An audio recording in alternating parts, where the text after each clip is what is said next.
Bismillahirrahmanirrahim. Assalamualaikum warahmatullahi wabarakatuh. Syukur alhamdulillah kita bisa berjumpa lagi di channel ini. Sahabat beriman yang dirahmati Allah, ada seorang pemuda Madinah yang pekerjaannya sebagai penggali kubur.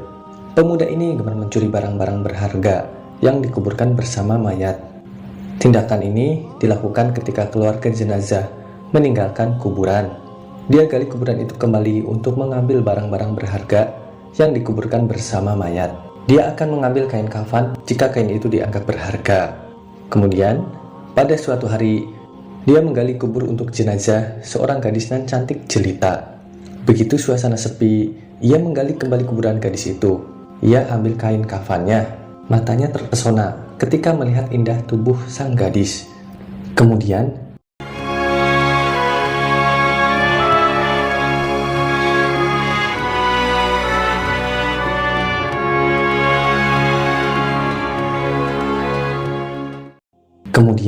ia pun melampiaskan syahwatnya kepada mayit tersebut. Usai menggauli mayat itu, pemuda ini sangat gelisah. Ia merasa dikejar-kejar dosa. Ia pun datang ke masjid Rasulullah di Madinah. Di sana ia ketemu Umar bin Khattab. Setelah mengucapkan salam kepada Umar, ia bertanya dengan cemas dan hati-hati.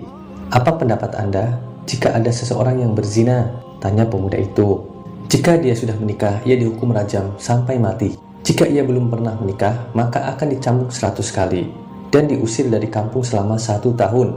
Jawab Umar tegas. "Lalu, bagaimana jika seseorang itu berzina dengan mayat dan ia belum menikah?" tanya pemuda itu. Kemudian Umar terdiam.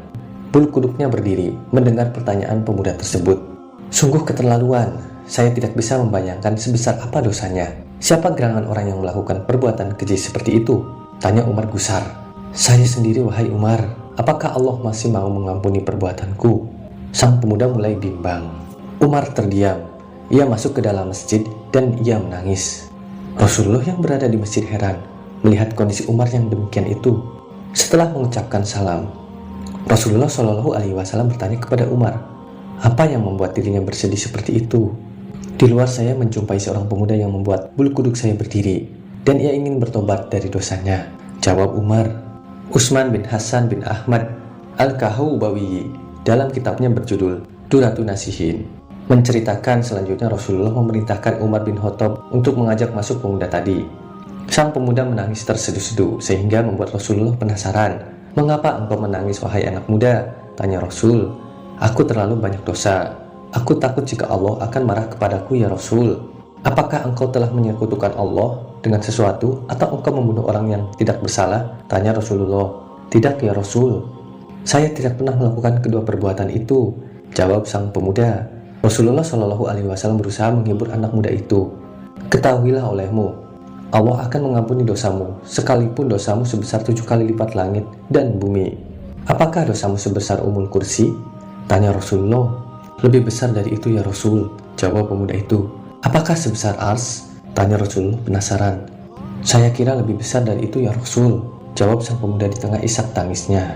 "Sebenarnya dosa apa yang kau lakukan? Coba kau katakan kepadaku. Sungguh saya malu untuk mengatakannya. Jika tidak kamu katakan, maka dosa itu akan tetap membebani jiwamu," bujuk Rasulullah. Pemuda itu kemudian terdiam. Kepalanya menunduk melihat lantai masjid. Ia mulai memberanikan dirinya untuk mengatakan apa yang telah ia perbuat. "7 tahun saya bekerja sebagai penggali kubur. Suatu ketika ada mayat kaum Ansor. Ia masih gadis dan sangat cantik. Secara diam-diam saya menggali kuburannya. Lalu kubuka kain kafannya. Awalnya saya ingin meninggalkannya, tetapi syahwat saya bergelora. Maka kulampiaskan syahwatku dengan menzinahi mayat itu sampai puas. Setelah itu saya tinggalkan begitu saja. Beberapa langkah saya hendak pergi, meninggalkan kuburan itu.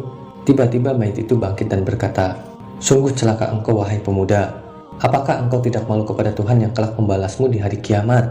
Pada saat semua orang dituntut balas, engkau membiarkan aku dalam keadaan telanjang dan berhadas besar di hadapan Tuhanku.'" Mendengar pengakuan pemuda ini, Rasulullah Shallallahu Alaihi Wasallam sangat marah dan seketika itu berdiri dan berkata, "Wahai pemuda fasik, tempatmu memang pantas di neraka. Keluarlah dari tempat ini." Sang pemuda pun keluar dengan hati yang hancur dan jiwa tak bersemangat. Tak ada harapan baginya untuk mendapatkan pengampunan dari dosanya. Sebenarnya ia ingin bertobat dengan sebenar-benarnya kepada Allah. Dia terus melangkah tanpa tahu arah dan tujuannya. Kemudian Nabi ingin mendengar petunjuk langsung dari Allah tentang peristiwa yang baru saja beliau dengarkan. Di sisi lain, pemuda itu kemudian pergi menyendiri dalam sebuah gua di gunung. Di sana dia menangis, meminta ampun kepada Allah. Dia bersumpah tak akan keluar dari gua sebelum Allah memaafkannya dan menyampaikan ampunannya itu lewat Rasulullah Shallallahu Alaihi Wasallam. Setelah 40 hari, tubuh dan wajah pemuda itu berubah drastis. Selama di dalam gua, dia hanya bertahan hidup dengan makanan yang dia temukan dalam gua. Ia berdoa, "Oh Tuhannya Nabi Muhammad, Tuhan Nabi Adam dan Hawa, jika aku telah Engkau ampuni, sampaikanlah kepada Nabi Muhammad dan para sahabatnya. Namun, jika kau menolak tobatku ini, bakallah aku di dunia dan bebaskan aku dari siksa di akhirat. Sungguh saya tidak akan sanggup menerima siksaanmu di akhirat kelak." Bersamaan dengan itu Allah mengutus malaikat Jibril untuk menemui Rasulullah Shallallahu Alaihi Wasallam. "Wahai Muhammad, Allah menyampaikan salam kepadamu."